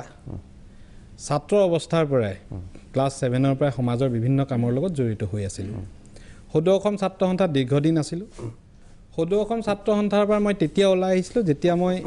29 বছৰ বয়স আছিল শিক্ষা শেষ কৰাৰ পাছত ছাত্ৰ সন্থাৰ সাহিত্য সম্পাদক হিচাপে আছিলোঁ আৰু ছাত্ৰ সন্থাৰ পৰা মই যেতিয়া ভাবিলোঁ যে মোৰ শিক্ষাৰ জীৱন অন্ত পৰিলে মই পৰিত্যাগ কৰি ওলাই আহিছিলোঁ এই যে বহু বয়স হোৱালৈকে ছাত্ৰ সন্থা কৰাৰ যি পৰিৱেশ আজিৰ তাৰিখত তেনেকুৱা ধৰণৰ আমাৰ নাছিল আমি ওলাই অহাৰ আগতেই হওক বা পাছতেই হওক সেই সময়ছোৱাত সদায় সমাজৰ লগত জড়িত হৈ আছোঁ আজি সৰুপথাৰ সমষ্টিবাসী বিভিন্ন ৰাইজক যদি আপোনালোকে সোধে বিগত 20টা বছৰ আমি ৰাইজৰ কাষত আছোঁ সামাজিকভাৱে আমি সক্ৰিয় হৈ আছোঁ আৰু ৰাজনীতিৰ লগত যিহেতু জড়িত হৈ আছোঁ যোৱা 20টা বছৰ 21টা বছৰ ৰাজনীতিত আছোঁ ৰাজনীতিত থাকিলে মানুহৰ সমাজৰ প্ৰতি যি দায়বদ্ধতা সমাজৰ কাম কৰাৰ প্ৰতি যি আগ্ৰহ সেই আগ্ৰহক কিন্তু বাস্তৱ ৰূপ দিবলৈ এই নিৰ্বাচনী প্ৰক্ৰিয়াৰ মাজত অংশগ্ৰহণ কৰাটো নিতান্তই প্ৰয়োজন হয় কাৰণ এজন বিধায়ক হিচাপে নিৰ্বাচনত জয়লাভ কৰিলে ৰাইজৰ কাৰণে যিমান কাম কৰিব পাৰি আজি অন্যান্য ঠাইত থাকি অন্যান্য পৰিৱেশত সিমানখিনি কাম কৰিব নোৱাৰি আমাৰ উদ্দেশ্য কি বুলি ক'লে সৰুপথাৰ সমষ্টিবাসী অসমৰ ৰাইজৰ কাৰণে কাম কৰা আমাৰ মূল উদ্দেশ্য আৰু সেইখিনি কাম কৰিবলৈ যি মাধ্যম ৰাজনীতিৰ মাধ্যম আৰু ৰাজনীতিৰ মাধ্যমত বিধায়ক হোৱাটো কিছু প্ৰয়োজনীয়তা আছে কাৰণ বিধায়ক হ'লে ৰাইজৰ কাৰণে বহুত কাম কৰিব পাৰি সপোনবোৰ বাস্তৱ কৰিবৰ কাৰণে এটা পন্থা থাকে ৰাজনীতিৰ মাজেৰে যেতিয়া আমি সপোন বাস্তৱত ৰূপায়িত কৰিব বিচাৰিম তে বিধায়ক হোৱাটো নিতান্তই প্ৰয়োজন মোৰ ঠিক ব্যক্তিগত ইচ্ছা পূৰণ কৰিবৰ বাবে বুলি নহয় সৰুপথাৰ সমষ্টিবাসী ৰাইজৰ আশা আকাংক্ষা আৰু সপোনবোৰ বাস্তৱত ৰূপায়িত কৰিবৰ বাবে মোৰ এই নিৰ্বাচনী প্ৰক্ৰিয়াত অংশগ্ৰহণ কৰি বিধায়ক হোৱাৰ এটা সপোন আছিল সেই কথা আপোনাক মই অকপতে ক'ব পাৰোঁ কাৰণ বিধায়ক হোৱাৰ পাছত এই সমস্যাবিলাক সমাধান কৰিবলৈ সপোনবিলাক বাস্তৱ ৰূপ কৰিবলৈ কিছু সুবিধা হয় আৰু সেই আশা মোৰ আছে নিৰ্বাচনৰ সময়ত আপুনি যেতিয়া প্ৰচাৰ চলাইছিলে তেতিয়া আপুনি এটা কথা কৈছিলে যদিহে আপুনি নিৰ্বাচিত হয় বিধায়ক হয় তেনেহ'লে বিধায়কৰ যিটো বিধায়কৰ দৰমহা সেই দৰমহাটো আপুনি আৰ্তজনৰ কাৰণে দুখীয়াজনৰ কাৰণে দান দিব আপুনি দৰমহাটো নিজৰ হাতত নাৰাখে এই কথাষাৰ সঁচানে আৰু এই কথাষাৰ আপুনি মানি চলিবনে আমাৰ জীৱনত প্ৰয়োজনবিলাক বৰ কম আমি আজি যদি মোৰ নিজৰ ক্ষেত্ৰতে কওঁ এটা দিন এনেকুৱা আছিল যেতিয়া আমি খেৰৰ ঘৰত আছিলোঁ মাটিৰ মজিয়াত আমি খাইছিলোঁ তাৰ পৰা আহি আজি যি পৰ্যায় পাইছোঁ ভগৱানে আমাক আমাৰ জীৱনটো জীয়াই থাকিবৰ কাৰণে যথেষ্টখিনি দিছে হেঁপাহ মানুহৰ বহুত থাকিব পাৰে কিন্তু হেঁপাহক নিয়ন্ত্ৰণ কৰিব পৰাটো আটাইতকৈ ডাঙৰ কথা এজনী ছোৱালী সৰু ঘৰ এই পৰিয়ালটো চলাবৰ কাৰণে মোৰ ব্যক্তিগত যি উপাৰ্জন সেয়াই যথেষ্ট মই যেতিয়া ৰাইজৰ ভোট লৈ নিৰ্বাচিত হৈছোঁ ৰাইজৰ কাৰণে কাম কৰিবলৈ ওলাই আহিছোঁ তাৰ পাছত যদি মই নিৰ্বাচনত জয়লাভ কৰি লাভ কৰা দৰমহাটো মোৰ ঘৰৰ চৌহদলৈ লৈ যাওঁ তেতিয়াহ'লে এনেকুৱা হ'ব যে মই ভাবোঁ দেই সকলো ক্ষেত্ৰত এইটো কথা মই নকওঁ কাকো মই বেলেগকৈ নকওঁ এনেকুৱা হ'ব যে মই নিৰ্বাচনত জয়লাভ কৰা দৰমহাটোত মই চকু দিয়া হ'ব মই নিস্বাৰ্থভাৱে নিকাভাৱে সৎভাৱে আৰু পবিত্ৰভাৱেৰে সমাজৰ কাম কৰিম সেইকাৰণে দৰমহাকে ধৰি ৰাজনীতিৰ কোনো ধৰণৰ ফুটাকৰি এটাও মোৰ চৌহদলৈ প্ৰৱেশ কৰিবলৈ নিদিওঁ এই প্ৰতিশ্ৰুতি মই দিছিলোঁ আজিও কৈছোঁ যে ৰাজনীতিৰ পৰা মোৰ পৰিয়ালৰ চৌহদলৈ ঘৰৰ চৌহদলৈ ফুটাকৰি এটাও মই আহিবলৈ নিদিওঁ ধন্যবাদ জিতু গোস্বামী হয় কিবা ক'ব খুজিছিলে আপুনি মই জিতু গোস্বামীৰ ওচৰলৈ আহিছোঁ পুনৰ আহিম আপোনাৰ ওচৰলৈ মই বিৰতি লওঁ বিৰতিৰ পিছত মই পুনৰ জিতু গোস্বামীৰ ওচৰলৈ আহিম একেটা প্ৰশ্ন লৈ যে মন্ত্ৰী বিধায়ক হোৱাৰ সপোন আছিল নে কেতিয়াবা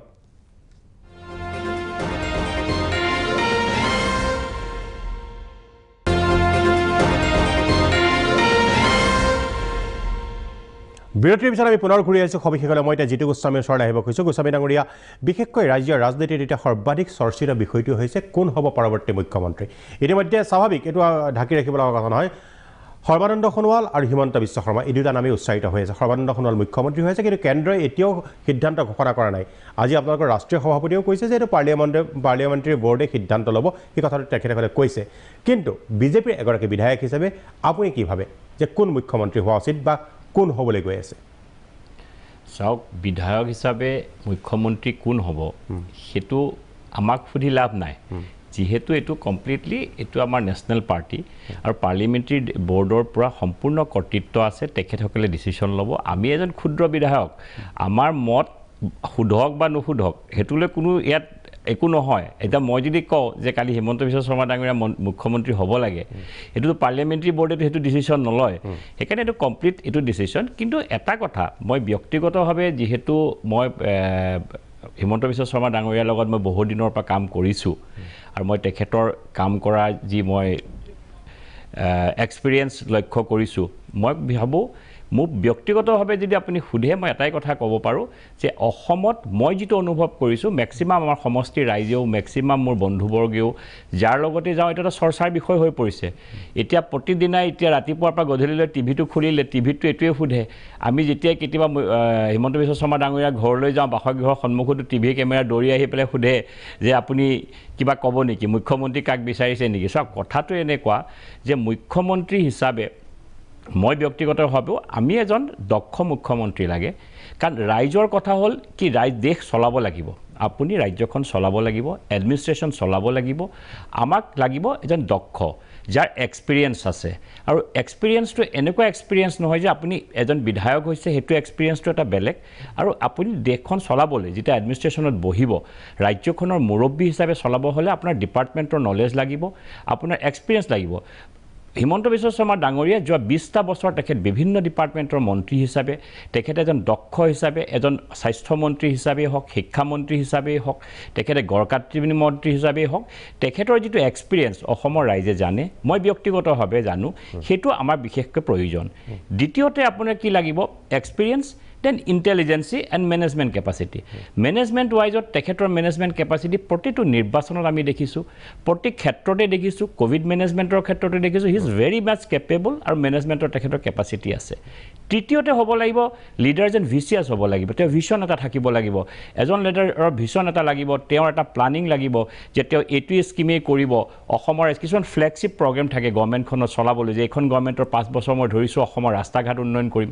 5 বছৰ ধৰিছোঁ মই স্বাস্থ্য ক্ষেত্ৰ উন্নয়ন কৰিম প্ৰতিটো বিষয়ত তেখেতৰ যি মই যোৱা কিটা বছৰ যিমান দিন মই ৰাজনৈতিক জীৱনত আহিছোঁ ৰাজনীতি আহা আগৰ পৰা মই তেখেতৰ প্ৰতিটো বস্তুত লক্ষ্য কৰিছোঁ তিনিটা গুণৰ গোটেইকেইটা গুণৰ তেখেতে অধিকাৰী ব্যক্তিগতভাৱে মই তেখেতক ভাবোঁ যে তেখেতৰ নিচিনা এজন মানুহ যদি মুখ্যমন্ত্ৰী হয় অসমত ভৱিষ্যত অসমৰ উন্নয়ন হ'ব অসমৰ স্বাৰ্থতে মই সেই কথাটো কৈছোঁ কিন্তু এইটো মোৰ ব্যক্তিগত কথা দেই এইটো এনেকুৱা নহয় কাৰণ দলে যে মই ব্যক্তিগতভাৱে ক'লে যে এইটো দলে কৰিব কাৰণ দলে যদি কালি কয় যে কালি সৰ্বানন্দ সোণোৱাল ডাঙৰীয়া মুখ্যমন্ত্ৰী হ'ব আমি তাত এগ্ৰী আছোঁ তাত মোৰ কোনো দ্বিমত নাই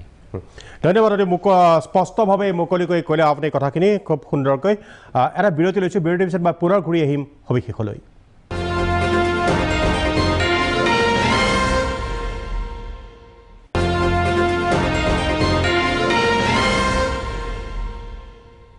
বিৰতিৰ পিছত আমি পুনৰ ঘূৰি আহিছোঁ সবিশেষলৈ ইতিমধ্যে আমি বিভিন্ন কথা আলোচনা কৰাৰ মাজতে স্বাভাৱিকভাৱে এতিয়া আহিবই কাৰণ অসমৰ ৰাজনীতিত আমি কৈছোঁ যে সৰ্বাধিকভাৱে এই মুহূৰ্তত চৰ্চিত হৈ থকা বিষয়টোৱে হৈছে মুখ্যমন্ত্ৰী কোন হ'ব বিজেপিৰ বিধায়ক বহৰমপুৰ সমষ্টিৰ জিতু গোস্বামী অতি স্পষ্টভাৱে ক'লে তেখেতৰ মনৰ ভাৱ ব্যক্ত কৰিলে অৰ্থাৎ যদিও বিষয়টো এতিয়া দিল্লীৰ কোৰ্টত আছে গোটেই বিষয়টো কেন্দ্ৰীয় নেতৃত্বই সিদ্ধান্ত ল'ব পাৰ্লিয়ামেণ্টাৰী বৰ্ডে এজন ব্যক্তি নিযুক্ত কৰিব তেওঁই সিদ্ধান্ত ল'ব আৰু এই বিষয়টো এতিয়া এই পাৰ্লিয়ামেণ্টাৰী বৰ্ডৰ হাতত আছে কিন্তু প্ৰত্যেকজন বিধায়ক বা প্ৰত্যেকজন ব্যক্তিৰ নিজৰ এটা মনৰ ভাৱ থাকে আৰু জিতু গোস্বামী সেই ভাৱটোৱে ব্যক্ত কৰিলে মই এতিয়া দিগন্ত বৰ্মনৰ ওচৰলৈ পুনৰ আহিব খুজিছোঁ বৰ্মন ডাঙৰীয়া বিশেষকৈ এটা কথা কওঁ যে আপোনাৰ পিতৃ কৈছে যে ৰাজ্যৰ এজন বৰ্ষীয়ান ৰাজনৈতিক নেতা আছিল, তেখেত প্ৰাক্তন মুখ্যমন্ত্ৰী আছিল। আপুনি তেখেতৰ পৰা ৰাজনীতিৰ কিবা শিক্ষা পাইছিল নেকি, বা আপোনাক শিকাইছিল নেকি ৰাজনীতি? তেওঁৰ পৰা পোৱা শিক্ষা কি আছিল? নিশ্চিতভাৱে নহয়, এটা কথা মই এটা কথা কওঁ, মোক দেউতাই বাৰে বাৰে এটা কথা কৈছিল যে এইখন দেশত, আমাৰ দেশখন ভাল হ'বলৈ হ'লে যে প্ৰত্যেকজন ব্যক্তিয়ে খাবলৈ দুমুঠি চাউল, ৰুটি চাউল আৰু পিন্ধিবলৈ কাপোৰ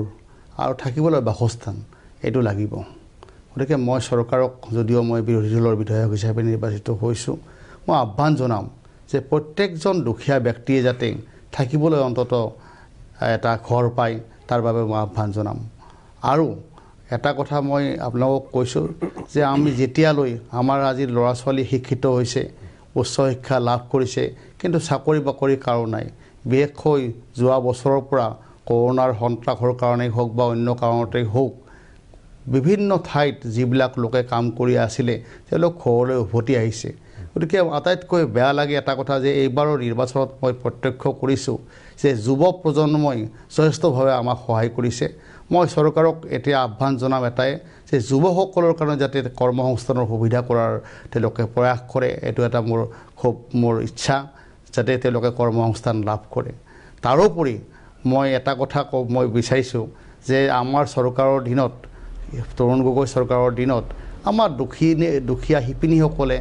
চৰকাৰৰ পৰা সূতা বা অন্যান্য শাল তেওঁলোকে পাইছিলে, আৰু তাৰ ফলত এটা খুব ভাল কাম এটা হৈছিলে যে আমাৰ বিহুৱে হওক বা অন্যান্য অনুষ্ঠানত যেতিয়া গামোচা ক্ৰয় কৰিবলগীয়া হয়, সেই ৰাইজে তেতিয়া সেই দুখীয়া শিপিনীসকলৰ ওচৰলৈ গৈ পেলাই গামোচাখন ক্ৰয় কৰি তেওঁলোকে লৈ আহে। কিন্তু যোৱা 5টা বছৰত আমি কি দেখিলোঁ যে বাহিৰৰ যিবিলাক গামোচা, যিটো পাৱাৰ লুমত প্ৰস্তুত কৰা হয় হেণ্ডলুমৰ পৰিৱৰ্তে, সেইবিলাক আমি গামোচা আজি আমি দেখি আহিছোঁ। চৰকাৰে এখন চাৰ্কুলাৰ যোগে বন্ধও কৰিছিলে, কিন্তু বিশেষ আমি ফলপ্ৰসূ সিদ্ধান্ত নহ'ল। গতিকে ৰাইজক মই আহ্বান জনাম যে এই দুখীয়া শিপিনীসকলৰ কাৰণে যাতে তেওঁলোকে সূতাৰ ব্যৱস্থা কৰি আৰু বাহিৰৰ যিটো আপোনাৰ মেচিন মেড গামোচা অহাটো বন্ধ কৰিব লাগে, সেইটো মই আহ্বান জনাম। গতিকে এইখিনিয়ে মোৰ ক'বলগীয়া। তাৰোপৰি বৰক্ষেত্ৰী সমষ্টিৰ ক্ষেত্ৰত মই ক'ম যে বৰক্ষেত্ৰীত কৰিবলগীয়া কাম বহুত আছে। এটাত কোষাগাৰৰ প্ৰয়োজন আছে, এটা কোল্ড ষ্ট'ৰেজৰ প্ৰয়োজন আছে, আৰু চৰ অঞ্চলৰ যিটো ইৰ'চন সেই সমস্যাটো সমাধান কৰাৰো এটা যথেষ্ট কৰিবলগীয়া কাম আছে। গতিকে সেই ক্ষেত্ৰত মই চৰকাৰক আহ্বান জনাওঁ যে যদিও মই বিৰোধী দলৰ বিধায়ক হিচাপে নিৰ্বাচিত হৈছোঁ, মই ডাক্তৰ বৰ্মন ডাঙৰীয়া মোৰ পিতৃ, তেখেতৰ সপোন আছিল যে এখন সুন্দৰ সপোনৰ বৰক্ষেত্ৰী হ'ব লাগে, আৰু সেইটোৱে কামনা কৰিম যাতে চৰকাৰে আমাক, যদিও আমি বিৰোধী দলত আছোঁ, বৰক্ষেত্ৰীক যাতে তেওঁলোকে অলপ ভাল চকুৰে চাই আৰু এটা উন্নত বৰক্ষেত্ৰী, সুন্দৰ বৰক্ষেত্ৰী যাতে গঢ়ি তুলিব পাৰে, সেইকাৰণে মই ৰাইজক আহ্বান জনাইছোঁ। বৰ্মন ডাঙৰীয়া, মই এটা কথা সুধিব খুজিছোঁ, এইবাৰ নিৰ্বাচনত দেখা গৈছিল যে আপোনাৰ কাৰণে যুঁজখন অতি কঠিন আছিল, কাৰণ নাৰায়ণ ডেকাই বিধায়ক, আৰু তেখেতৰ এটা কথা ওলাইছিলে যে চৰ অঞ্চলত তেখেতৰ যথেষ্ট প্ৰভাৱ আছে, চৰ অঞ্চলত তেখেত অতি জনপ্ৰিয়, সেইকাৰণে একাংশই কিন্তু তেখেত বিজয় নিশ্চিত বুলিয়েই কৈ পেলাইছিলে এটা সময়ত। কিন্তু আপোনাৰ কৌশলটো কি আছিলে যাৰ কাৰণে আপুনি এইবাৰ বিজয়ী হ'বলৈ সক্ষম হ'ল, যে নাৰায়ণ ডেকাৰ এগৰাকী শক্তিশালী প্ৰাৰ্থীৰ বিৰুদ্ধে আপুনি বিজয়ী হ'ল? কি কৌশল আপুনি ব্যৱহাৰ কৰিলে? মই সঁচা কথা ক'বলৈ হ'লে যে বয়সস্থ লোকসকলে মোক তেওঁলোকে সমৰ্থন কৰিছে, কিন্তু বেছি সমৰ্থন কৰিলে মোক যুৱ প্ৰজন্মই, যুৱকসকলে মোক যথেষ্টখিনি মোক সহায় কৰিলে। সেইকাৰণে মই বাৰম্বাৰ কৈ কৈছোঁ যে যুৱকসকলক যদি মই তেওঁলোকক উপযুক্তভাৱে আগন্তুক দিনত আগবঢ়াই দিব নোৱাৰোঁ, নিশ্চয় মই খুব দুখ পাম। সেইকাৰণে মই চৰকাৰকো আহ্বান জনাইছোঁ যে যুৱ প্ৰজন্মক অগ্ৰাধিকাৰ দিব লাগে, শিক্ষিত যুৱকসকলক নিয়োগৰ ব্যৱস্থা কৰিব লাগে, কৰ্মসংস্থানৰ ব্যৱস্থা কৰিব লাগে। নে আপোনাৰ কৌশলটো কি আছিল বিজয়ী হোৱাৰ এইবাৰ নাৰায়ণ ডেকাৰ বিৰুদ্ধে? মই কৈছোঁহে যে মই যুৱ প্ৰজন্মক লৈ পেলাই আগবাঢ়িলোঁ। মই দেখিলোঁ যে যুৱ প্ৰজন্ম মই যথেষ্ট সংখ্যক, মই ভাবোঁ যে 70% পৰা 80% যুৱকসকল মোৰ সমৰ্থনত আগবাঢ়ি আহিলে। আৰু মই আচলতে সঁচা কথা ক'বলৈ গ'লে মই এটা আইডিয়া লৈছিলোঁ 1985,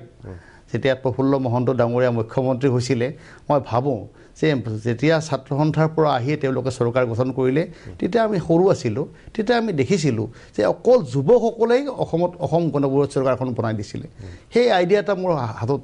মনত আহি গ'ল যে নহয় আমি যদি জিকিবলগীয়া হয় যুৱকসকলক আমি আগভাগ দিব লাগিব, আগস্থান দিব লাগিব আৰু তেখেতলোকক আমি আস্থাত ল'ব লাগিব। গতিকে সেইটোৱে মই এটা খুব এডভান্টেজ বুলি মই ভাবিছোঁ। ধন্যবাদ জনাব। মই বিশ্বজিৎ ফুকনৰ ওচৰলৈ পুনৰ আহিছোঁ। বিশ্বজিৎ ফুকন, মই যিটো প্ৰশ্ন ৰূপজ্যোতি কৰ্মীক কৰিছিলোঁ সেই একেটাই প্ৰশ্ন কৰিব খুজিছোঁ যে সাধাৰণতে হয় যে এইবাৰ পইচা দি ভোট কিনিব পাৰি, ইতিমধ্যে পইচা দিলে ভোট পায় আৰু এইবাৰ ধৰণৰ প্ৰয়োভৰ ঘটে নিৰ্বাচনত। আপোনাৰ অভিজ্ঞতাটো কি, হয় নেকি পইচা দি ভোট কিনিব পাৰি নেকি?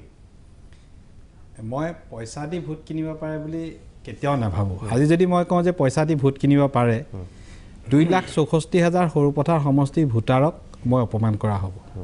আজি পইচাৰ কথা যদি কয়, তাত 3গৰাকী মূল প্ৰতিদ্বন্দ্বী কংগ্ৰেছ, জাতীয় পৰিষদ আৰু মোৰ মাজত প্ৰতিদ্বন্দ্বিতা হৈছিল আৰু মই নাভাবোঁ যে মোতকৈ তেওঁলোকে কম পইচা খৰচ কৰিছিলে। তেওঁলোকেও পইচা খৰচ কৰিছিলে, কিন্তু কংগ্ৰেছে মোতকৈ 40,000 কম ভোট পালে, জাতীয় পৰিষদে মোতকৈ 80,000 কম ভোট পালে। পইচা আজিৰ তাৰিখত প্ৰত্যেকজন মানুহৰ কাৰণে মূল কথা নহয়, কাৰণ এটা সমষ্টিৰ উন্নয়নৰ কথা যেতিয়া আহে 10-20 টকা, 1,000, 2,000, 10,000 টকা একেবাৰে অপ্ৰাসংগিক হয়। আমি গণদেৱতাক যদি পইচাৰ লগত তুলনা কৰোঁ,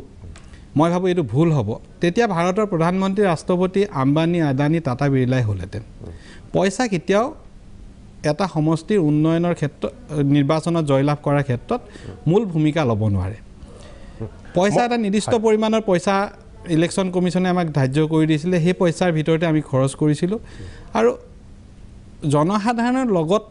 থাকি আস্থা আৰু বিশ্বাস আমি যেতিয়া প্ৰতিষ্ঠা কৰিব পাৰোঁ, তেতিয়াহে নিৰ্বাচনটোত জয়লাভ কৰিম। আমি নিৰ্বাচনটো খেলোঁতে অসম গণ পৰিষদৰ প্ৰাক্তন মন্ত্ৰী বিনোদ গোৱালা ডাঙৰীয়াকে ধৰি গণ পৰিষদৰ প্ৰত্যেকজন কাৰ্যকৰ্তাই আন্তৰিকতাৰে আমাৰ লগত কাম কৰিছিল। আমাৰ দলৰ প্ৰত্যেকজন কাৰ্যকৰ্তাই নিষ্ঠাৰে কাম কৰিছিল, পৰস্পৰৰ মাজত বুজাবুজিৰে কাম কৰিছিল, যাৰ কাৰণে আমি জয়লাভ কৰিলোঁ। ইয়াত পইচাৰ কোনো ভূমিকা নাই। নিশ্চয়। মই একেটা প্ৰশ্নই মই জিতু গোস্বামীকে সুধিব খুজিছোঁ, যিটো ৰাইজৰ প্ৰশ্ন আচলতে এইটো সদায় কয় যে পইচা থকা মানুহে জিকিব পাৰে, পইচা দি ভোট কিনিব পাৰে। চাওক, পইচা দিয়ে যদি ভোট কিনিব পাৰিলে হয়, মোৰ বিপক্ষে যিজন প্ৰতিদ্বন্দ্বিতা আছিলে তেখেতৰ ঢেৰ পইচা, সুৰেশ বৰা, হয়, তেখেতৰ ঢেৰ পইচা, তেখেতে বহুত পইচাও খৰচ কৰিছিলে, 15টা বছৰ সমষ্টিত লাগিও আছিলে। প্ৰতি ক্ষেত্ৰত তেখেত বহুত বেছি পপুলাৰ সমষ্টিটোতকৈ, কাৰণ 15টা বছৰ তেখেতে একাধিক্ৰমে 3টা ইলেকশ্যন খেলিছে। তাৰ স্বত্তেওতো তেখেতে এই সমষ্টিটোৰ পৰা জয়লাভ কৰিব নোৱাৰিলে। চাওক, পইচাটো ফেক্টৰ ৰাজনীতিত এটা পৰ্যায়ত হয়, যিটো ফেক্টৰ ধৰক কেনেকুৱা হয়, আপুনি ইলেকশ্যন খেলাৰ সময়ত আপোনাক ধৰক যান বাহনৰ কাৰণে দৰকাৰ হয়, ক'ৰবাত সৰু খানা এটা খাবৰ কাৰণে পইচা দৰকাৰ হয়। আপুনি পইচাৰ ইলেকশ্যনৰ সময়ত যে বহুতে কয় আমি পইচা দি ভোট কিনিছোঁ, সেইটো মই বিশ্বাস এইকাৰণেই নকৰোঁ। চাওক, পইচা দি যদি ভোট কিনিলে হয় মই নিজিকিলোঁ হয়। পইচা দি পেলাই আপুনি কিয়, এজন ল'ৰাবিলাকে, ডেকা ল'ৰাবিলাকৰ ইলেকশ্যনটো এটা উৎসৱৰ নিচিনা হয়। যেতিয়া ইলেকশ্যনটো হয় এটা উৎসৱৰ নিচিনা হয়, তেওঁলোকে ভাবে যে ইলেকশ্যন আহিছে, খানা এটা খাম কেণ্ডিডেটজনৰ পৰা। আপুনি খানা এটা খাবৰ কাৰণে ক'ৰবাত টকা 5,000 দিলে, টকা 10,000 খানা এটা খাবৰ কাৰণে দিলে, সেইটোৱে এইটো মিনিং নকৰে যে আপুনি মানুহখিনিক কিনিছে। সেইটো এটা উৎসৱ। ইলেকশ্যনটোত অসমত কি হয়, অসম বুলিয়ে নহয় গোটেই ভাৰতবৰ্ষতে ইলেকশ্যনটো এটা উৎসৱ, এটা মুখৰ এটা পৰিৱেশ হয়, মানুহ ঘূৰিবলৈ ফুৰিবলৈ। মই নাভাবোঁ পইচা ফেক্টৰ হয়। পইচা ফেক্টৰ হ'লে এইবাৰ ভাৰতীয় জনতা পাৰ্টীয়ে অসমত জয়লাভ নকৰিলে হয়। পইচা ফেক্টৰ হ'লে জিতু গোস্বামী ব্ৰহ্মপুৰৰ বিধায়ক নহ'লহেঁতেন। মই সেইকাৰণে সেইটো মই বিলিভেই নকৰোঁ। আৰু দ্বিতীয়তে আৰু এটা আপোনাৰ ক্ষুদ্ৰ কথা এটা মই কওঁ, মই ৰূপজ্যোতি কৰ্মী ডাঙৰীয়াৰ লগত একদম একেমত নহয়। মই আপোনাক কওঁ যে আজি অসমত তেখেতে কৈছে যে যি মূলা বাঢ়িব দুপাততে চিন, মানে অসমত আজিৰ ডেটতো চৰকাৰ গঠন নোহোৱাৰ কথাটো কৈছে। 2 মে'ত ৰিজাল্ট ঘোষণা হৈছে। ভাৰতীয় জনতা পাৰ্টী ৰাইজৰ কাৰণে, কাৰ্যকৰ্তাৰ কাৰণে দায়বদ্ধ এটা পাৰ্টি। আমাৰ জে পি নাড্ডা ডাঙৰীয়া ৰাষ্ট্ৰীয় সভাপতি, তেখেত দিল্লীত নাই। তেখেত ক'লৈ আহিছে? তেখেত ৱেষ্ট বেংগললৈ আহিছে। কি কাৰণে আহিছে? ৱেষ্ট বেংগলত আমাৰ যিসকল কাৰ্যকৰ্তা আছে, যেতিয়া তৃণমূলৰ চৰকাৰে, মমতা দিদিৰ চৰকাৰে তাত যেতিয়া তেখেতসকলে জিকা হ'ল, আমাৰ কৰ্মীসকলৰ ওপৰত তেখেতে আক্ৰমণ কৰিছে। সেই আক্ৰমণৰ কাৰণে এই সময়ত তেখেতে মুখ্যমন্ত্ৰী কোন হ'ব অসমত, সেইটোলৈ আমাৰ এইকাৰণে চিন্তা নাই, কাৰণ আমাৰ গভৰ্ণমেণ্টখন চলি আছে। কেয়াৰটেকাৰ চিফ মিনিষ্টাৰ অলৰেডি আছে। বিজেপিৰে গভৰ্ণমেণ্ট হ'ব। ইয়াত গভৰ্ণমেণ্ট 2 দিন পাছত হ'লেও একো ডাঙৰ কথা নহয়। কিন্তু আমাৰ কাৰ্যকৰ্তাসকলৰ খবৰ লোৱাটো, বিপদৰ সময়ত ৱেষ্ট বেংগলৰ ৰাইজৰ লগত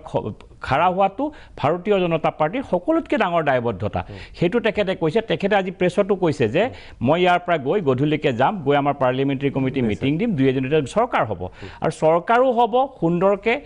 ভালকৈ। আৰু অসমত এইবাৰ ভাৰতীয় জনতা পাৰ্টিৰ চৰকাৰক মিত্ৰজোঁটৰ চৰকাৰক ৰাইজে যিদৰে আশীৰ্বাদ দিছে মই আপোনাক এটা কথা ন দি ক'ম অহা 5টা বছৰ অসমৰ ৰাইজৰ কাৰণে সোণালী দিন আহিব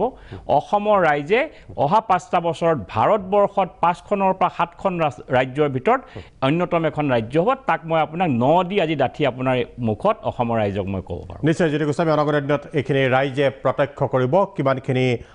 ৰাজ্যখনৰ কাৰণে চৰকাৰখনে কৰে আমি আশাবাদী ৰাজ্যৰ উন্নয়নটোৱে সকলোৱে বিচাৰে কিন্তু আমাৰ সময় হৈ আহিল আৰু বহু কথাই পাতিব লগা আছিল ভৱিষ্যতৰ দিনবোৰত আকৌ পাতিম আপোনালোকক এই ষ্টুডিঅ'তেই বহি সকলোকে ধন্যবাদ জনাই আজিলৈ সবিশেষৰ পৰা মই প্ৰাঞ্জল ফুকনে বিদায় ল'ব খুজিছোঁ ধন্যবাদ